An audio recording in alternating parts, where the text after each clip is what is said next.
Well, it's a real pleasure to be here and to have a chance just to meet with you and talk about some of the problems that we're facing.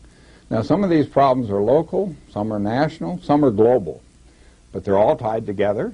They're tied together with arithmetic, and the arithmetic isn't very difficult. And what I hope to do is I hope to be able to convince you that the greatest shortcoming of the human race is our inability to understand the exponential function. So you say, well, what's the exponential function? This is a mathematical function that you would write down if you're going to describe the size of anything that was growing steadily. If you had something growing 5% per year, you'd write the exponential function to show how large that growing quantity was year after year. And so we're talking about a situation where the time that's required for the growing quantity to increase by a fixed fraction is a constant. 5% per year, the 5% is a fixed fraction, the per year is a fixed length of time. Now that's what we want to talk about, it's ordinary steady growth. Well, if it takes a fixed length of time to grow 5%, it follows it takes a longer fixed length of time to grow 100%. Now that longer time is called a doubling time. We need to know how you calculate the doubling time, and it's easy. You just take the number 70, divide it by the percent growth per unit time, and that gives you the doubling time. So our example of 5% per year, you divide the 5 into 70, you find that growing quantity will double in size every 14 years. Well, you might ask, where did the 70 come from? The answer is it's approximately 100 multiplied by the natural logarithm of 2. If you wanted the time to triple, you'd use the natural logarithm of 3. So it's all very logical. But you don't have to remember where it came from if you'll just remember 70. Now, I wish we could get every person to make this mental calculation every time we see a percent growth rate of anything in a news story. For example, if you saw a story that said things have been growing 7% per year for several recent years, you wouldn't bat an eyelash. But when you see a headline that says crime has doubled in a decade, you say, my heavens, what's happening? Well, what is happening? 7% growth per year. Divide the 7 into 70, the doubling time is 10 years. But notice, if you're going to write a headline, you never write crime growing 7% per year, because most people wouldn't know what it really means. Now, do you know what 7% really means? Let's take another example from Colorado. The cost of an all-day lift ticket to ski at Vail has been growing about 7% per year ever since Vail first opened in 1963, and at that time you paid $5 for an all-day lift ticket. Now, what's the doubling time for 7% growth? 10 years. So what was the cost 10 years later in 1973?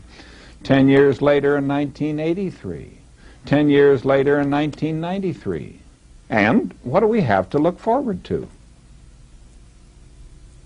Now this is what 7% means. Most people don't have a clue. Well, let's look at a generic graph of something that's growing steadily. After one doubling time, the growing quantity is up to twice its initial size. 2 doubling times, it's up to 4 times its initial size.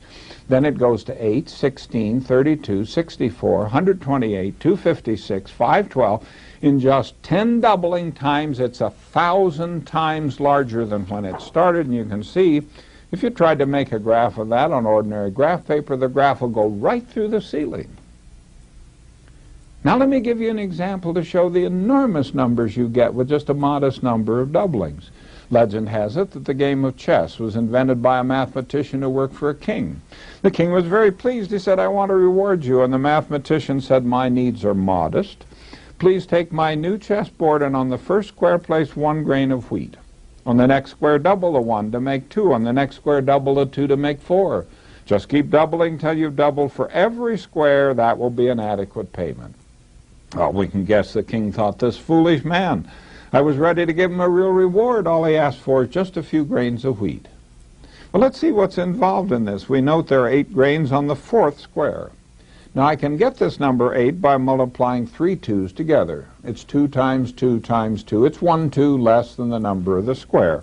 Now, that follows in each case. So, on the last square, I'd find the number of grains by multiplying 63 2's together. Now let's look at the way the totals build up. When we have 1 grain on the first square, the total on the board is 1. We add 2 grains, that makes a total 3. We put on 4 grains, now the total is 7. 7 is a grain less than 8. It's a grain less than 3 2's multiplied together.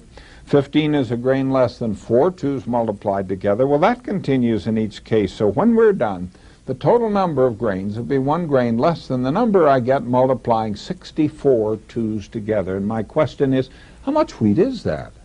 You know, would that be a nice pile here in the studio? Would it fill the building? Would it cover the county to a depth of 2 meters? How much wheat are we talking about? The answer is it's roughly 400 times the 1990 worldwide harvest of wheat. Now that could be more wheat than humans have harvested in the entire history of the earth. And you say, how'd you get such a big number? Well, it was simple. We just started with 1 grain, but we let the number grow steadily till it had doubled a mere 63 times. There's something else that's very important. The growth in any doubling time is greater than the total of all of the preceding growth. For example, when we put 8 grains on the 4th square, the 8 is larger than the total of 7 that were already there. When we put 32 grains on the 6th square, the 32 is larger than the total of 31 that were already there. Every time the growing quantity doubles, it takes more than all that you'd used in all of the preceding growth. Now, let's translate that into the energy crisis. Here's an ad from the year 1975, and it asks the question, could America run out of electricity? America depends on electricity. Our need for electricity actually doubles every 10 or 12 years. That's an accurate reflection of a very long history of steady growth of the electric industry in this country, growth at a rate of around 7% per year, which goes with doubling every 10 years. Now, with all that history of growth, they expected the growth would just go on forever. Fortunately, it stopped. Not because anyone understood the arithmetic, it stopped for other reasons. But let's ask, what if? Suppose the growth had continued. Then we would see here the thing that we just saw on the chessboard. In the 10 years following the appearance of this ad, in that decade, the amount of electrical energy that we would have consumed in this country would have been greater than the total of all of the electrical energy we had ever consumed in the entire preceding history of the steady growth of that industry in this country. Now, did you realize that anything as completely acceptable as 7% growth per year could give such an incredible consequence that in just 10 years you'd use more than the total of all that had been used in all of preceding history? Well, that's exactly what President Carter was referring to in his famous speech on energy. One of his statements was this.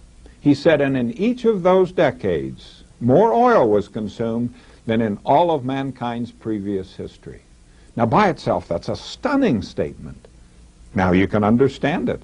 The President was telling us a simple consequence of the arithmetic of 7% growth each year in world oil consumption, and that was the historic figure up until the 1970s. Now there's another beautiful consequence of this arithmetic. If you take 70 years as a period of time, and note that that's roughly 1 human lifetime, then any percent growth continued steadily for 70 years gives you an overall increase by a factor that's very easy to calculate. For example, 4% per year, you find the factor by multiplying 4 2's together. It's a factor of 16. Now, a few years ago, one of the newspapers here in Boulder quizzed the 9 members of the Boulder City Council and asked them, what rate of growth of Boulder's population do you think it would be good to have in the coming years? Now, the 9 members of the Boulder City Council gave answers ranging from a low of 1% per year. Now, that happens to match the present rate of growth of the population of the United States. We are not at 0 population growth. Right now, the number of Americans is increasing by more than 3 million people every year. No member of the City Council said Boulder should grow less rapidly than the United States is growing. Now, the highest answer any council member gave was 5% per year. Well, you know, I felt compelled. I had to write him a letter and say, did you know that 5% growth for just 70, I can remember when 70 years used to seem like an awful long time. It doesn't seem so long now. Well, that means Boulder's population would increase by a factor of 32. That is where today we have 1 overloaded sewer treatment plant. In 70 years, we need 32 overloaded sewer treatment plants. Now, did you realize that anything as completely all-American as 5% growth per year could give such an incredible consequence in such a modest period of time? Our city council people had zero understanding of this very simple arithmetic. Well, a few years ago, I had a class of non-science students. We were interested in problems of science and society. We spent a good deal of time learning to use semi-logarithmic graph paper. It's printed in such a way that these equal intervals along the vertical scale each represent an increase by a factor of 10. So you go from 1,000 to 10,000 to 100,000, and the reason you use this special paper is that on this paper a straight line represents steady growth. We worked a lot of examples. I said to the students, let's talk about inflation. Let's talk about 7% per year. It wasn't this high when we did this. It's been higher since then, and fortunately it's lower now. And I said to the students, as I can say to you, you have roughly 60 years life expectancy ahead of you. Let's see what some common things will cost if we have 60 years of 7% annual inflation. Well, the students found that a 55-cent gallon of gasoline will cost $35.20. $2.50 for a movie will be $160. The $15 sack of groceries that my mother used to buy for $1.25, that'll be $960. A $100 suit of clothes, $6,400. A $4,000 automobile will cost $250,000. And a $45,000 home will cost nearly $3 million. Well, I gave the students these data. These came from a Blue Cross Blue Shield ad. The ad appeared in Newsweek magazine. And the ad gave these figures to show the cost escalation of gallbladder surgery. In the year since 1950, when that surgery cost $361. I said, make a semi-logarithmic plot. Let's see what's happening. The students found that the first 4 points lined up on a straight line whose slope indicated inflation of about 6% per year, but the 4th, 5th, and 6th were on a steeper line, almost 10% inflation per year. Well, then I said to the students, run that steeper line on out to the year 2000. Let's get an idea what gallbladder surgery might cost. The answer is $25,000. The lesson there is awfully clear. If you're thinking about gallbladder surgery, do it now. In the summer of 1986, the news reports indicated that the world population had reached the number 5 billion people, growing at the rate of 1.7% per year. Well, your reaction to 1.7 might be to say, that's so small. Nothing bad could ever happen at 1.7% per year. So you calculate the doubling time, you find it's only 41 years. More recently, in 1999, we read that the world population had increased from 5 billion to 6 billion people. The good news is that the growth rate had dropped from 1.7% per year to 1.3% per year. The bad news is that in spite of the drop in the growth rate, the world population today is increasing by something over 80 million people every year.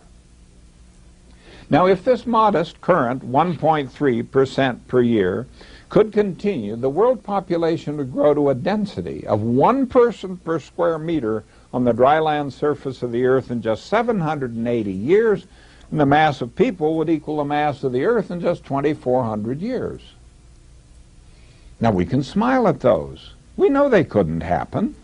This one makes for a cute cartoon. The caption says, "Excuse me, sir, but I am prepared to make you a rather attractive offer for your square."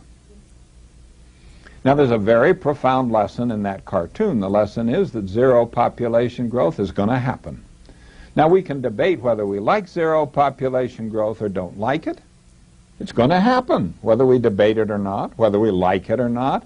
It's absolutely certain people could not live at that density on the dry land surface of the earth. Therefore, today's high birth rates will drop. Today's low death rates will rise till they have exactly the same numerical value. That will certainly be in a time short compared to 780 years. So maybe you're wondering what sort of options are available if we wanted to address the problem. In the left-hand column, I've listed some of those things that we should encourage if we want to raise the rate of growth of population and in so doing make the problem worse. Just look at the list. Everything in the list is as sacred as motherhood. There's immigration, medicine, public health, sanitation. These are all devoted to the humane goals of lowering the death rate. And that's very important to me if it's my death they're lowering. But then I have to realize that anything that just lowers the death rate makes the population problem worse. There's peace, law and order. Scientific agriculture has lowered the death rate due to famine. That just makes the population problem worse. The 55-mile-an-hour speed limit saved thousands of lives. That makes the population problem worse. Clean air makes it worse. Now, in this column are some of the things we should encourage if we want to lower the rate of growth of population and in so doing help solve the population problem. Well, there's abstention, contraception, abortion, small families, stop immigration, disease, war, murder, famine, accidents. Now, smoking clearly raises the death rate. Now, that helps solve the problem. Well, remember our conclusion from the cartoon of 1 person per square meter. We concluded that zero population growth is going to happen. Let's state that conclusion in other terms and say it's obvious nature is going to choose from the right-hand list, and we don't have to do anything except be prepared to live with whatever nature chooses from that right-hand list. Or we can exercise the one option that's open to us, and that option is to choose first from the right-hand list. We've got to find something here we can go out and campaign for. Anyone here for promoting disease? We now have the capability of incredible war. Would you like more murder, more famine, more accidents? Well, here we can see the human dilemma, because everything we regard as good makes the population problem worse. Everything we regard as bad helps solve the problem. Now, there is a dilemma, if ever there was one. And the one remaining question is education. Does it go in the left-hand column or the right-hand column? Well, I'd have to say thus far it's been firmly in the left-hand column. It hasn't done much about reducing ignorance of the problem. And nature is already choosing from that right-hand list. You've read about the AIDS epidemic that's devastating the continent of Africa. I had a friend back from Zimbabwe. People, he said, are dying on the streets. Nature's taking care of the problem. So where do we start? Well, let's start in Boulder, Colorado. Here's a graph of Boulder's population. There's the 1950 U.S. Census figure, 1960, 1970. In that 20-year period, the average growth rate of Boulder's population was about 6% per year. Now, we've been able to slow the growth somewhat. There's the 2000 census figure.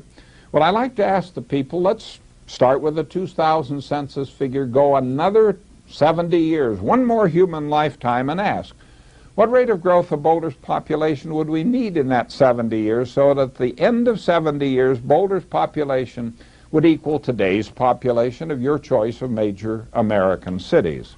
Well, Boulder in 70 years could be as big as Boston is today if we just grew 2.58% per year. Now, if we thought Detroit was a better model, we'll have to shoot for 3.27% per year. And remember the historic figure on the preceding slide, 6% per year. If that could continue for one lifetime, Boulder would be larger than Los Angeles. Now, this isn't Boulder plus Broomfield, Louisville, Lafayette, the other towns in the county. This is just Boulder. Well, it's obvious you couldn't put Los Angeles in the Boulder Valley. Therefore, it's obvious Boulder's population growth is going to stop. Now, the only question is, will we be able to stop it while there's still some open space, or will we wait until it's wall-to-wall people and we're all choking to death? Now, it's interesting to read what the boosters say. Some years ago, we read that doubling its population in 10 years, Boulder is indeed a stable community. What in the world are they talking about? You're going 100 miles an hour, 7% growth per year, doubling in less than 10 years, and someone makes the idiotic statement that we're stable. We're standing still. We're not moving. They don't even understand the meaning of the words that they put down on paper. Well, every once in a while somebody says, but you know, a bigger city might be a better city. And I have to say, wait a minute. We've already done that experiment. We don't need to wonder what will be the effect of growth on Boulder, because Boulder tomorrow can be seen in Los Angeles today. And for the price of an airplane ticket, we can step 70 years into the future and see exactly what it's like. And what is it like? Well, here's an interesting headline from Los Angeles. That headline probably has something to do with this headline. So, well, how are we doing in Colorado? The Denver Post tells us that we're the growth capital of the USA and proud of it.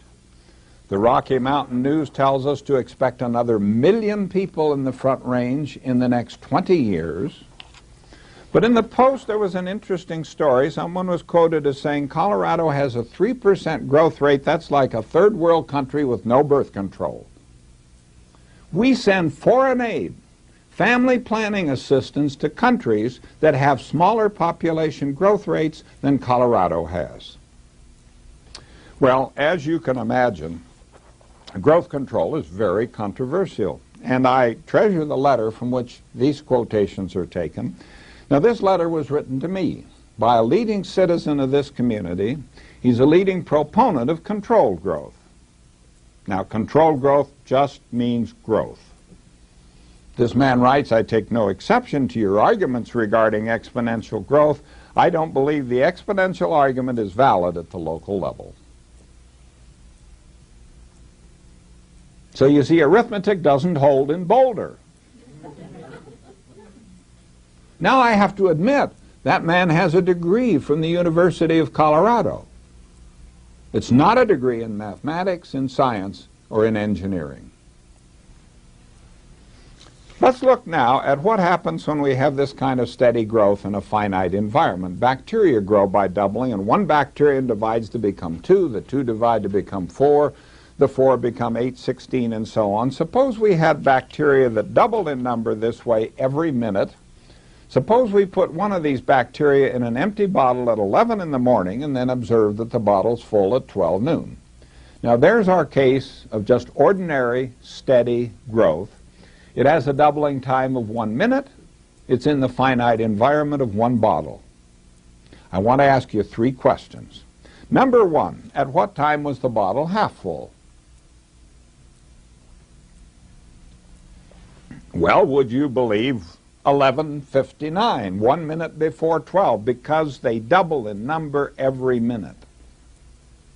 And the second question, if you were an average bacterium in that bottle, at what time would you first realize that you were running out of space? Now think about this. This kind of steady growth is the centerpiece of the national economy and of the entire global economy. Think about it. Well, let's just look at the last minutes in the bottle. At 12 noon it's full, 1 minute before it's half full, 2 minutes before it's a quarter full, then an eighth and a 16th.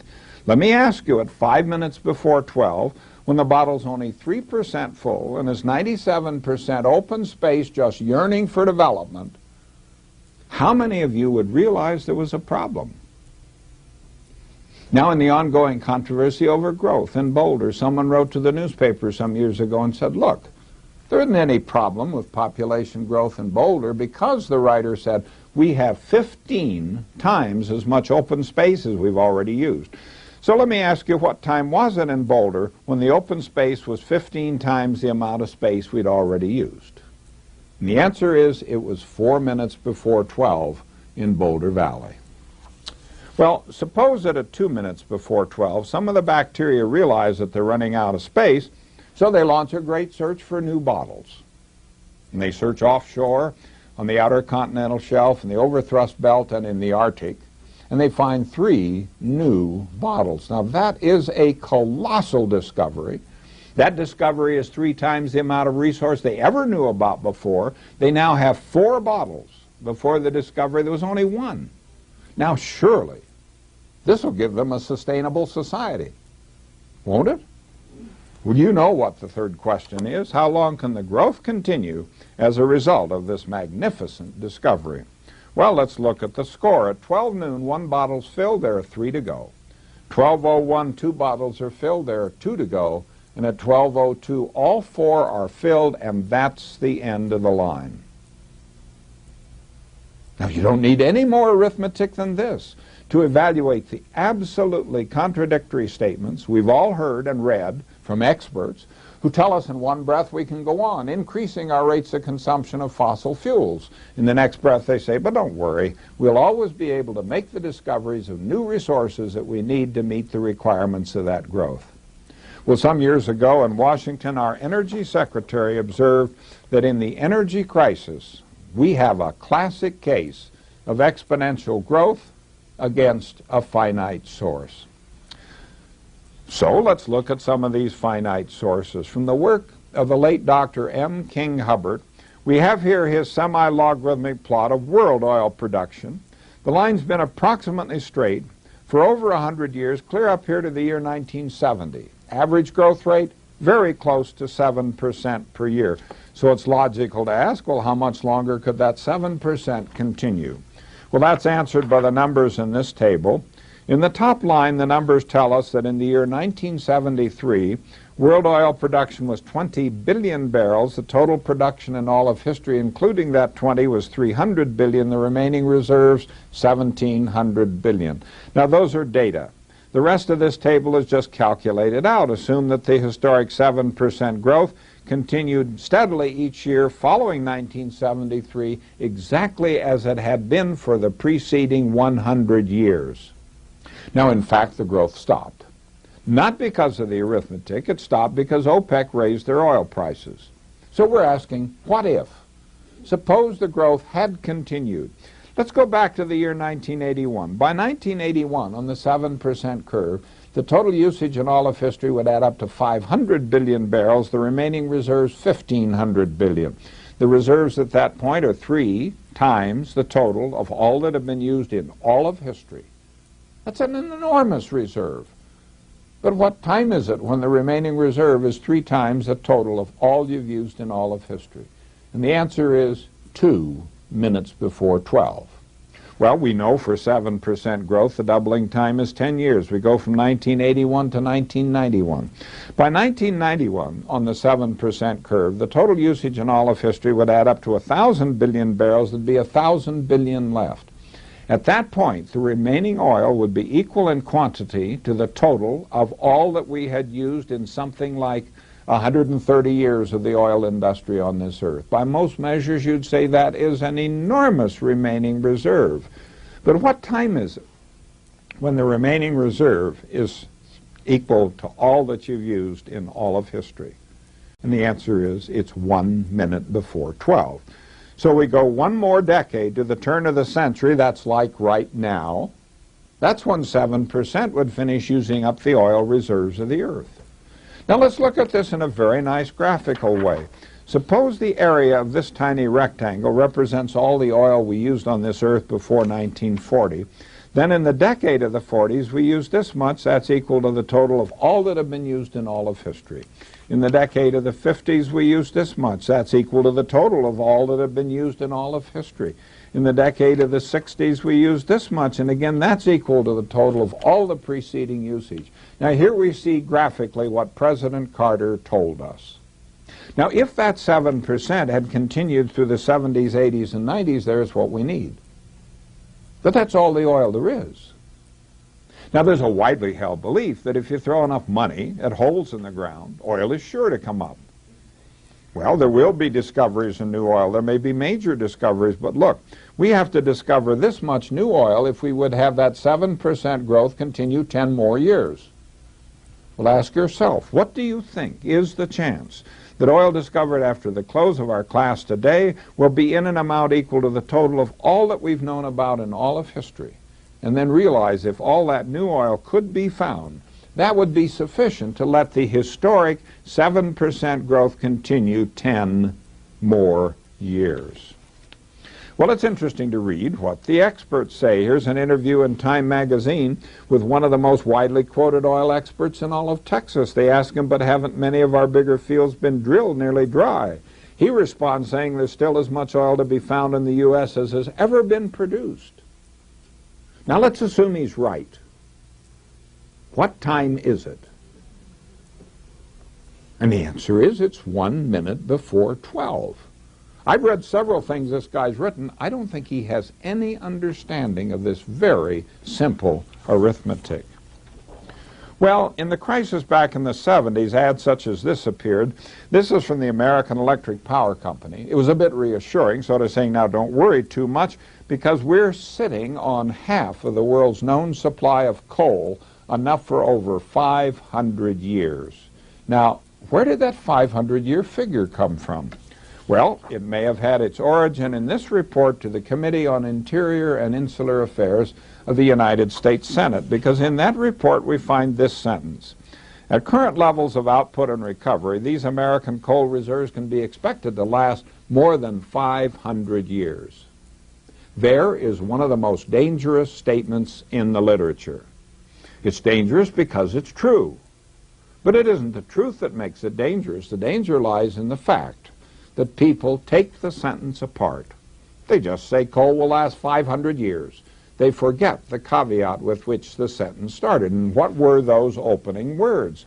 At current levels. Now, what does that mean? It means if and only if we maintain zero growth of coal production in this country. So let's look at a few numbers. We go to the annual energy review published by the U.S. Department of Energy. They give this figure as the coal demonstrated reserve base, and it carries a footnote that says about half the demonstrated reserve base is estimated to be recoverable. You cannot recover and use 100% of the coal that's in the ground.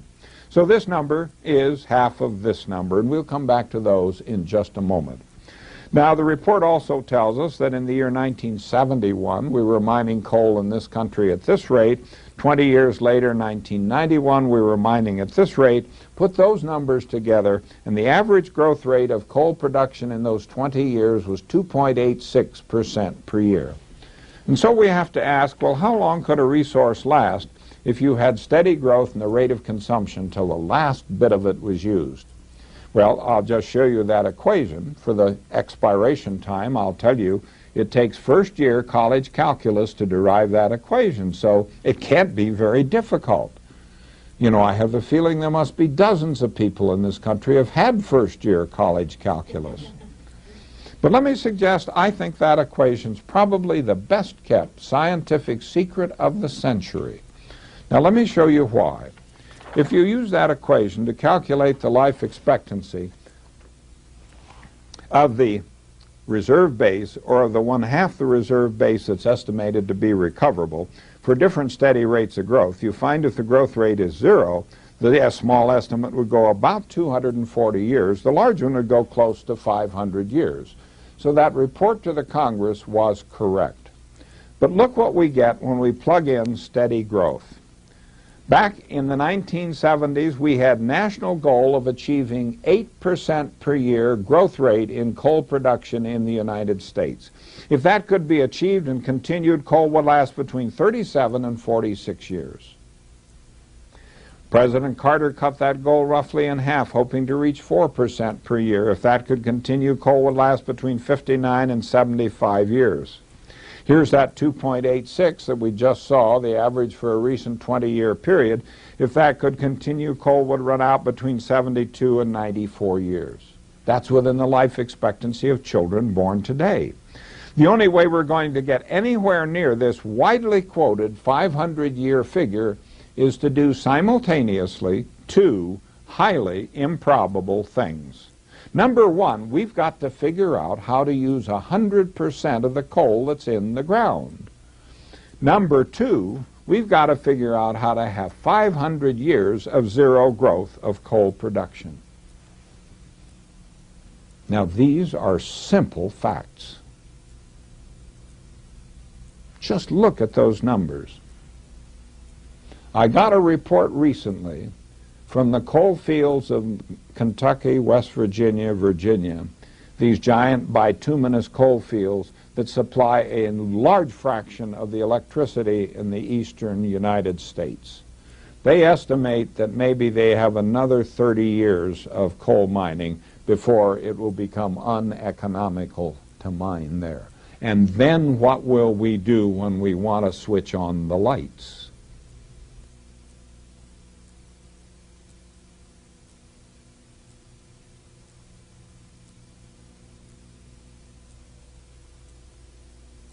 Let's now go back and note that in the 1970s there was great national concern about energy, but this concern disappeared in the 80s.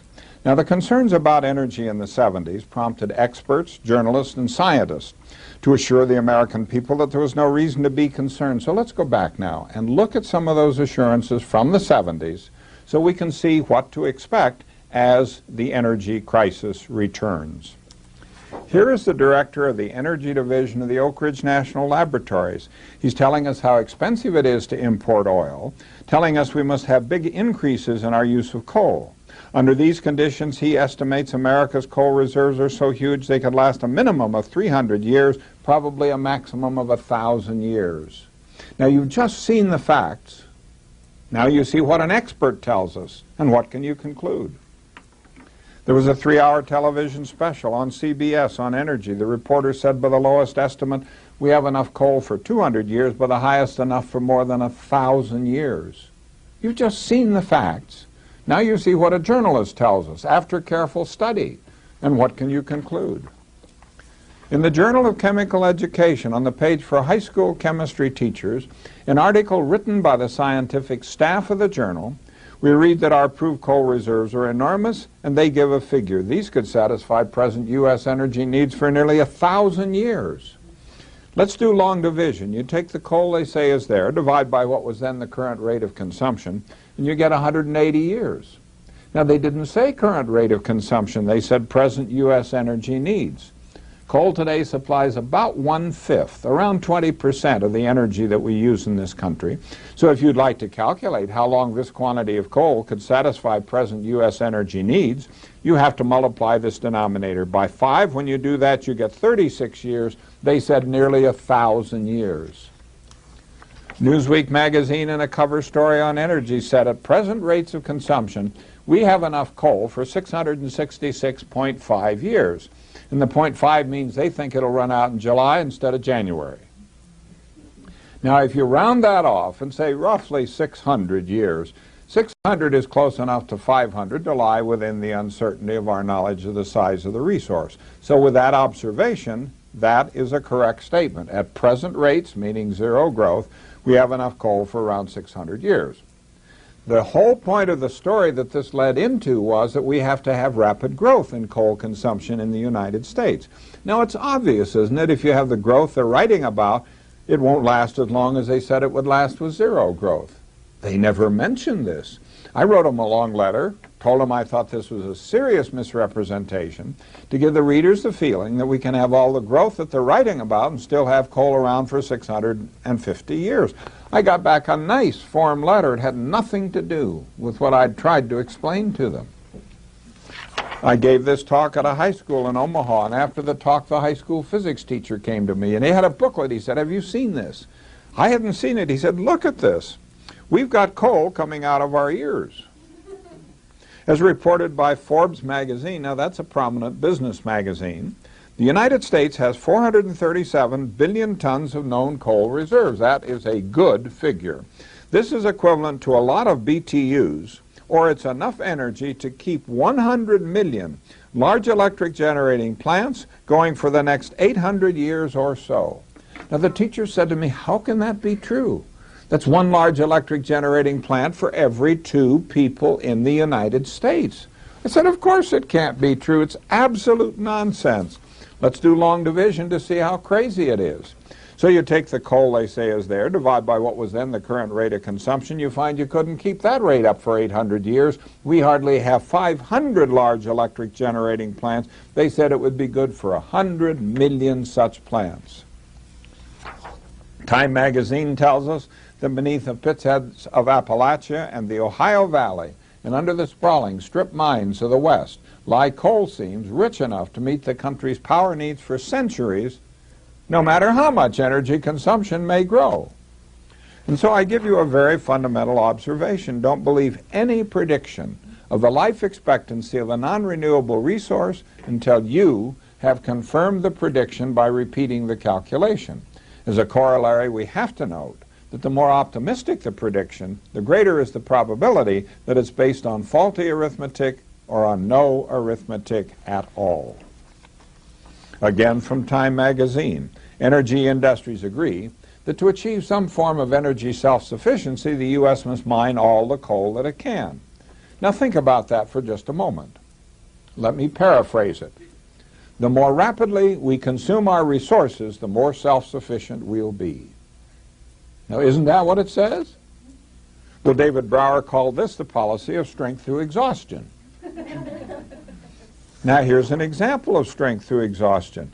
Here is William Simon, energy advisor to the President of the United States. Simon says we should be trying to get as many holes drilled as possible to get the proven oil reserves.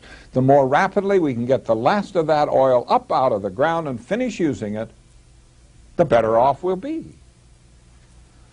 Well, let's look at Dr. Hubbard's graph for oil production in the lower 48 states.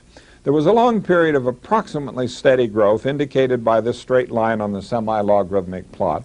But for quite a while now, production has fallen below the growth curve while our demand continued on up this growth curve until the 1970s. Now, it's obvious the difference between those two curves has to be made up with imports. And it was in early 1995 that the news told us that the year 1994 was the first year in our nation's history in which we had to import more oil than we were able to get out of our own ground.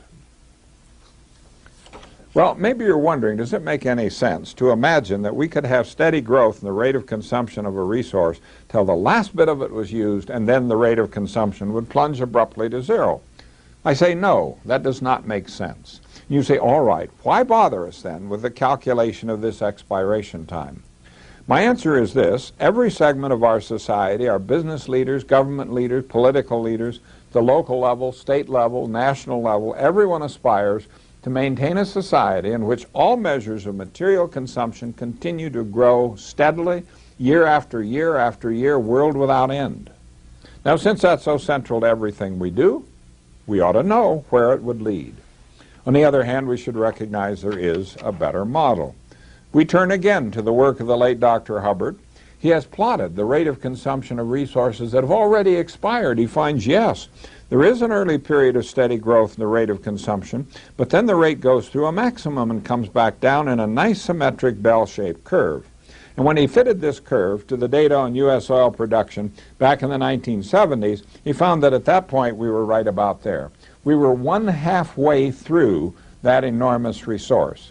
Now, that's roughly what that Texas expert said in the quotation we saw earlier.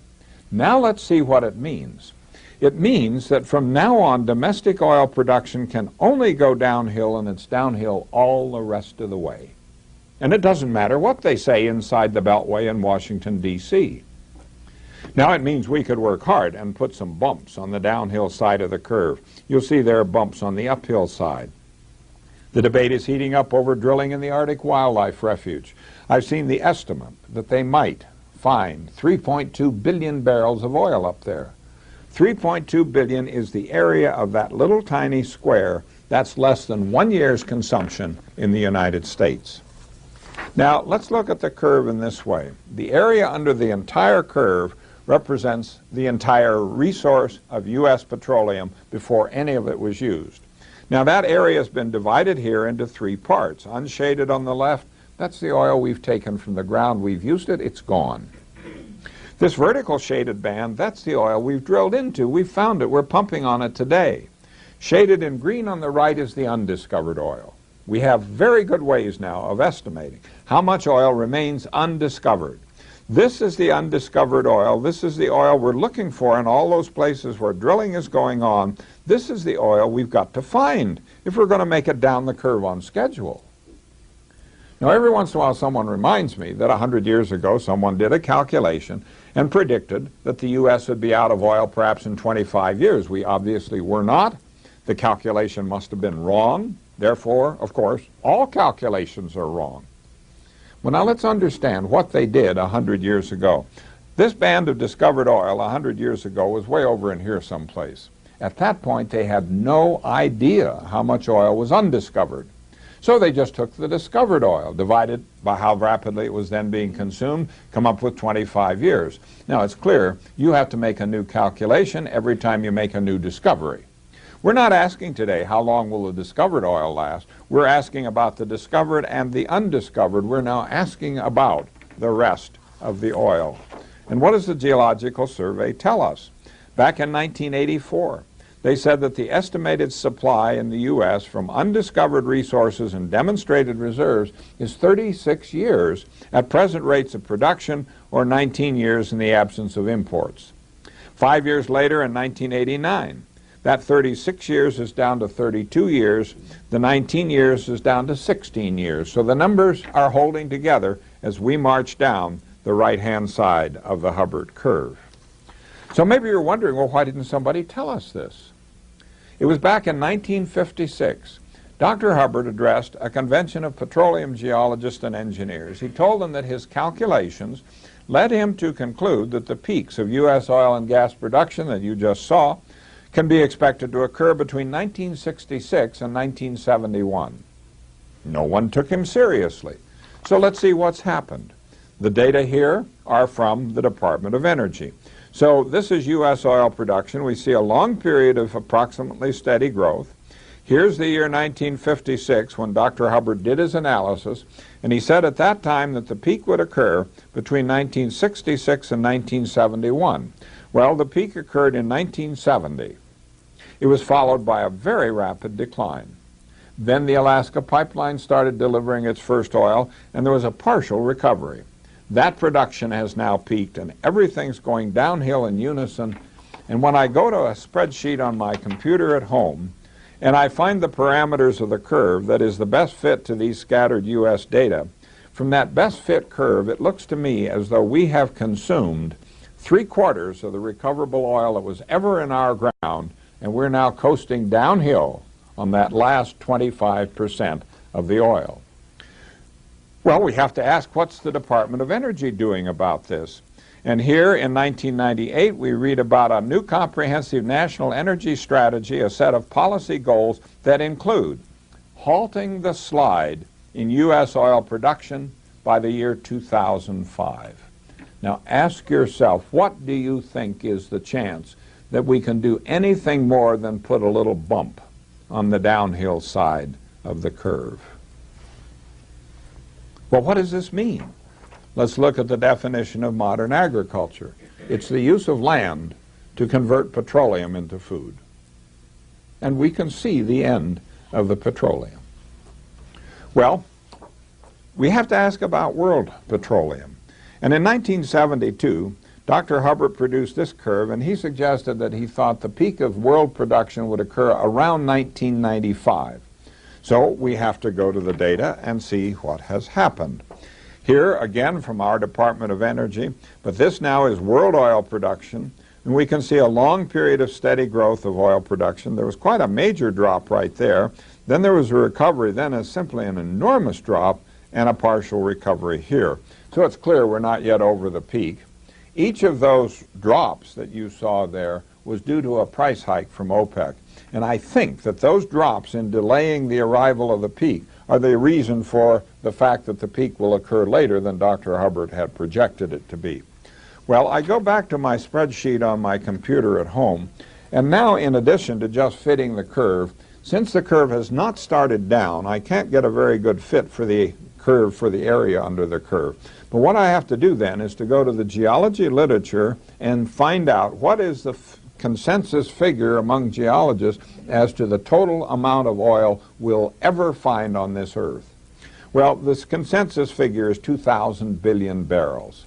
Now that's uncertain. It has an uncertainty, maybe 40%, plus or minus 40%, so it's a very uncertain figure. But that's the consensus figure. If I do that and do the fit, there is the curve. The curve has a peak in the year 2004. Now if I say, let's assume there's 50% more oil than the geology consensus, then the fit gives me the year 2019 for the peak, and if I assume there's twice as much oil as the consensus figure, then the peak's back to the year 2030. Now look at those curves. In your life expectancy, you are going to see the peak of world oil production. And you've got to ask yourself, what's life going to be like on this earth when we have production declining and we have a growing population and a growing per capita demand for oil? Now just think about it. This isn't rocket science. This is something that we can all think about. In the March issue of Scientific American for the year 1998, there was a major article by two real petroleum geologists. One's in England, one's in France. They said that their estimate for this peak was that it would occur before the year 2010. So their estimate and the one I'm showing you here that I've made, these are in the same ballpark, and we're talking about the same kind of numbers. Now that analysis that was in Scientific American caused a lot of discussion. And in particular in Fortune magazine in 1999, commenting on this scientific analysis that was done by petroleum geologists, we find an emeritus professor of economics at MIT saying that this analysis is a piece of foolishness. The world will never run out of oil, not in 10,000 years. And so we have non-scientists telling us that petroleum reserves are greater than ever before in history, and we have geologists telling us that we're finding only 1 barrel of new oil for every 4 barrels we take out of the ground and consume. What is going on here? You've seen the figures. Here in 1999, U.S. lower 48 state January oil output hit a 50-year low, exactly what you expect as you're going down the right-hand side of the Hubbard curve. And one of Dr. Hubbard's favorite graphs is this one. And this is on a time scale from 5,000 years ago to 5,000 years in the future, and the age of fossil fuels is a little blip in the middle of the screen. Think about it. Well, we have to ask about new discoveries. Here in 1993, we read about the largest oil discovery in the Gulf of Mexico in the past 20 years, an estimated 700 million barrels of oil. Now that's a lot of oil, but a lot compared to what? At that point, we were consuming in the United States 16.6 million barrels of oil every day. Do the long division and you find that entire discovery would serve our needs for 42 days. And that's the biggest discovery they've made in the Gulf of Mexico in 20 years. On the front page of the Wall Street Journal in 1997, we read about the new Hibernia oil field off the south coast of Newfoundland. Please note this one line in the headline: now it will last 50 years. And let's go to that story in the Wall Street Journal and read about the Hibernia field. It's one of the largest oil discoveries in North America in decades. It should deliver its first oil by the end of the year. At least 20 more fields may follow, offering well over 1 billion barrels of high-quality crude, promising a steady flow of oil will be just a quick tanker run away from the energy-thirsty East Coast. They may find 1 billion barrels of oil in that undersea deposit. So 1 billion barrels, we are now consuming something like 18 million barrels a day. Do the long division, and that whole supply would meet our needs in the United States for 56 days. And what did that headline say? It said 50 years. Well, some people say there's nothing to worry about. And here we have a very prominent figure who says that we should grow corn, distill it into ethanol, and we can run the entire fleet of U.S. vehicles on ethanol derived from corn. And in support of this, he says today ethanol production displaces over 43.5 million barrels of imported oil annually. Now that sounds pretty good until you think.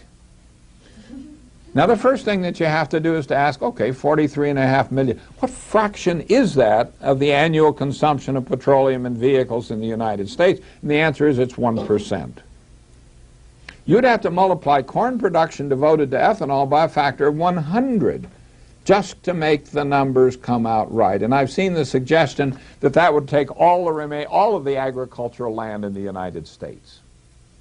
Now the second problem is it takes diesel fuel to plow the ground to plant the corn.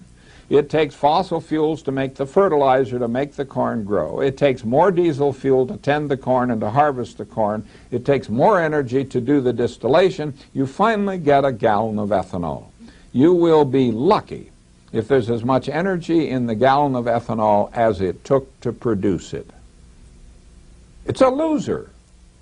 Yet this guy says, don't worry, everything will be all right.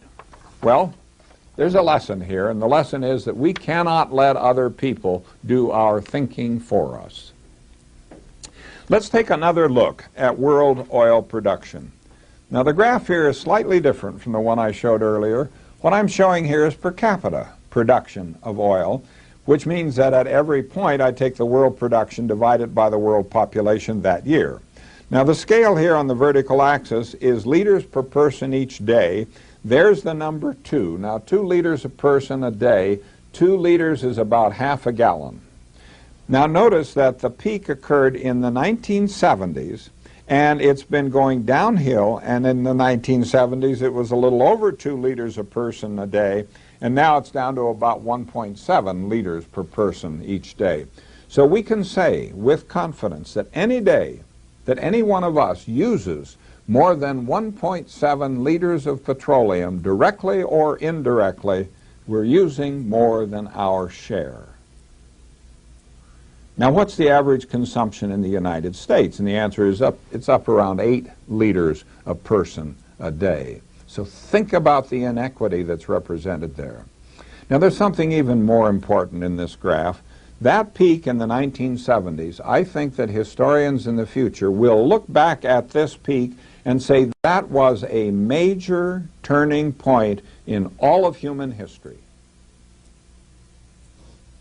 That's the point where per capita consumption of petroleum reached its peak before it started its inevitable decline, and there isn't any way I can see that we can reverse that trend, that downward trend, given the world population growth and given the fact that we're right close to the peak of world production.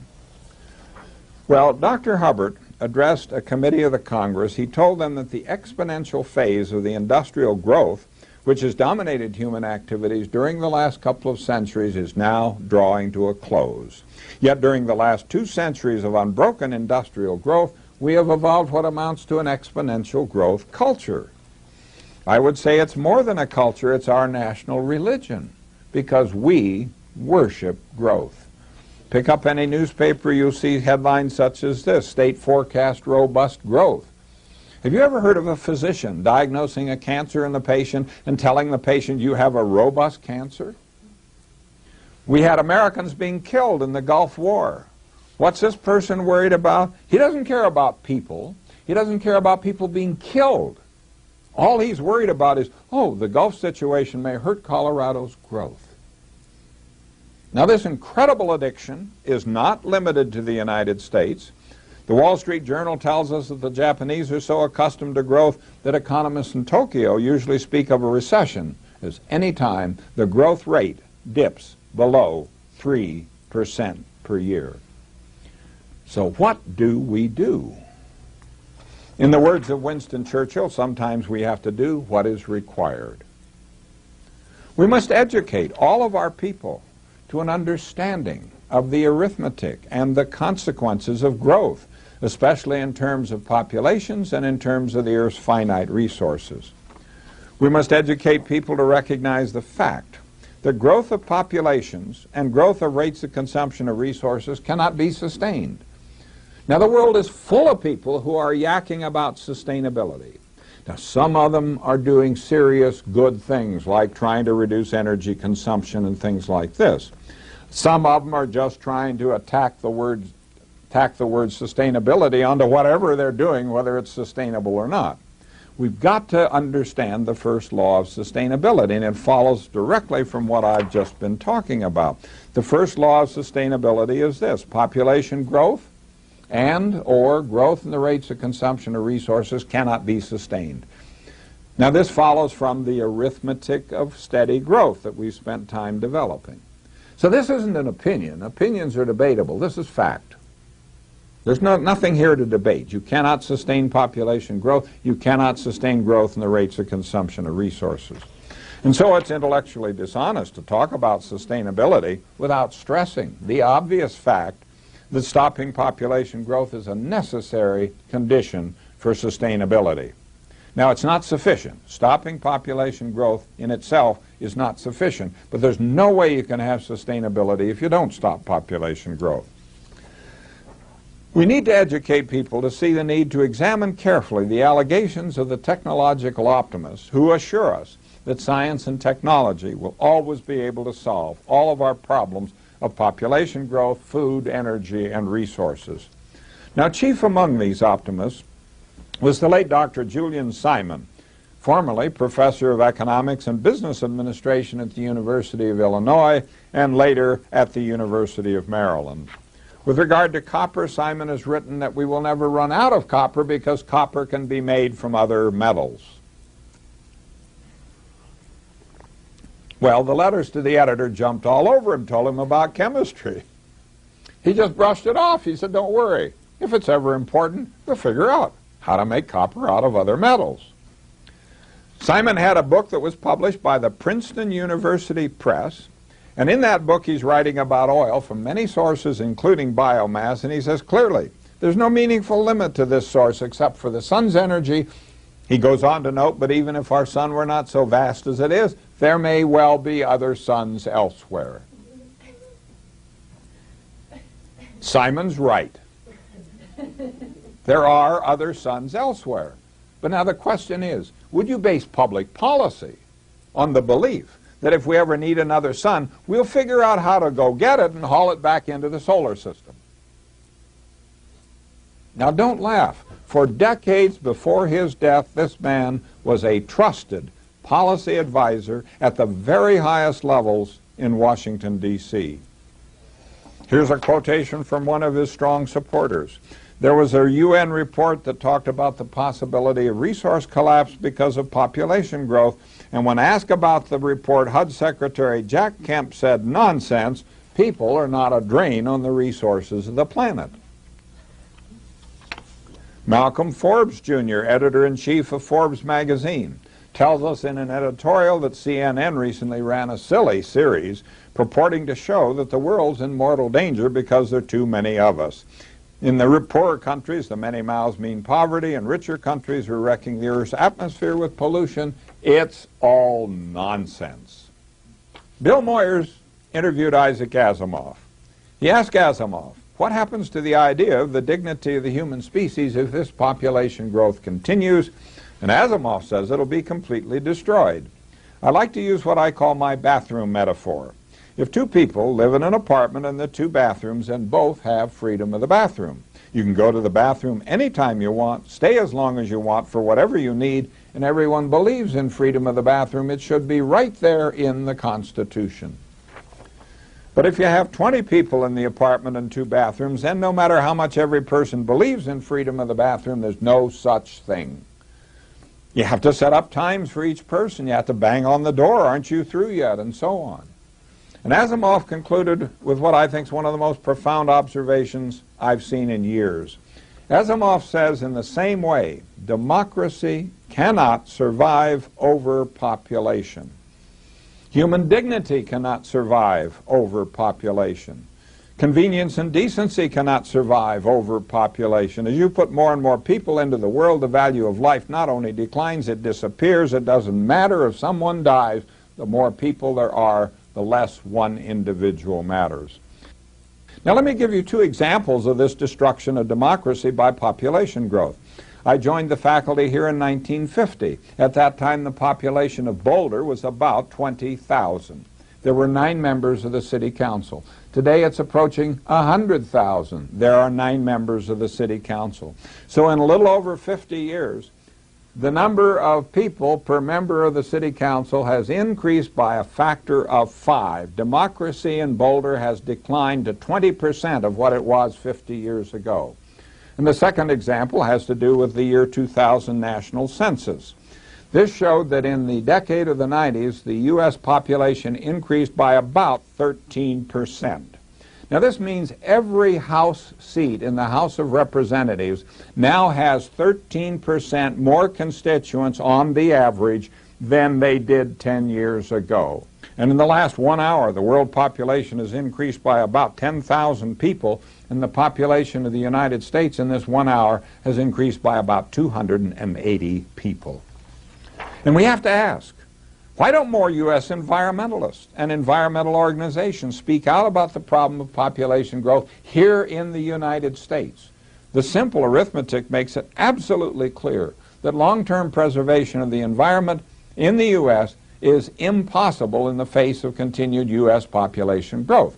But you hear all sorts of political leaders say, oh, we can have our growth, we'll call it smart growth, and smart growth will save the environment. Well, we need to know about smart growth. Smart growth destroys the environment. Dumb growth destroys the environment. Now, smart growth just destroys the environment with good taste. So it's a little like buying a ticket on the Titanic. If you're smart, you go first class. If you're dumb, you go steerage, but the result's the same. So central to the things that we must do is to recognize that population growth is the immediate cause of all of our resource and environmental crises. And of all the crises, I think this one, global warming, looms larger and more threatening than anything in all of human history. Now, because of our enormous per capita consumption of resources, we can say with confidence, the world's worst population growth problem is right here in the United States. But you hear all sorts of well-meaning people pointing to distant underdeveloped nations and saying they're the problem with overpopulation. The average person in the United States in a lifetime will consume something like maybe 30 times the amount of resources that will be consumed by a person in a lifetime in an underdeveloped nation. We are the problem. We have the responsibility, and we have the authority to deal with the problem here as a domestic problem in the United States. And some years ago, speaking here on the campus of the University of Colorado, our United States Senator Tim Wirth said that the best thing we can do to help other countries stop their population growth is for us to set an example and stop our own population growth here in the U.S. We have sent representatives to international conferences to tell the underdeveloped nations, you're the problem, you've got to stop your population growth.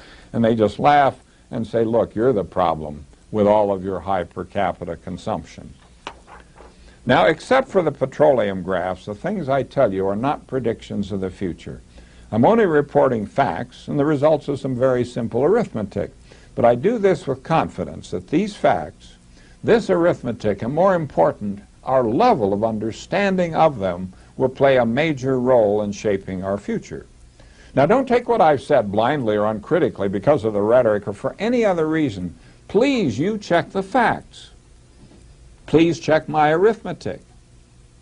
If you find errors, please let me know. But if you don't find errors, then I hope you'll take this very, very seriously. You are important people. You can think. And if there was ever a time when the human race needs people who will think, it's right now. It's our responsibility as citizens in a democracy to think. And so to be successful with this experiment of human life on Earth, we have to understand the laws of nature as we encounter them in the study of science and mathematics. We have to remember the message of this cartoon. Thinking is very upsetting. It tells us things we'd rather not know. We should remember the words of Galileo. He said, I do not feel obliged to believe that the same God who has endowed us with sense, reason, and intellect has intended us to forego their use. We should remember the words of Aldous Huxley. He observed that facts do not cease to exist because they're ignored. And we should remember H.L. Mencken's social philosophy. He believed that it was in the nature of the human species to reject what is true but unpleasant and to embrace what is obviously false but comforting. And we should remember Eric Severide's law. He was a newscaster who made the transition from radio to television back in the 1950s. He observed that the chief source of problems is solutions. Now let's just look at an example. The Nile River for thousands of years would flood in the spring, and the silt that was carried down by the river would be deposited on agricultural lands on the two sides of the river, and this renewed the fertility of the land. They had a sustainable agriculture for thousands of years. But now the flood was kind of a nuisance as you had cities develop along there, and the city people didn't like the floods, and then the city people needed electricity. So that was the problem. What was the solution? The high dam at Aswan. So now let's look at the problems caused by the solution.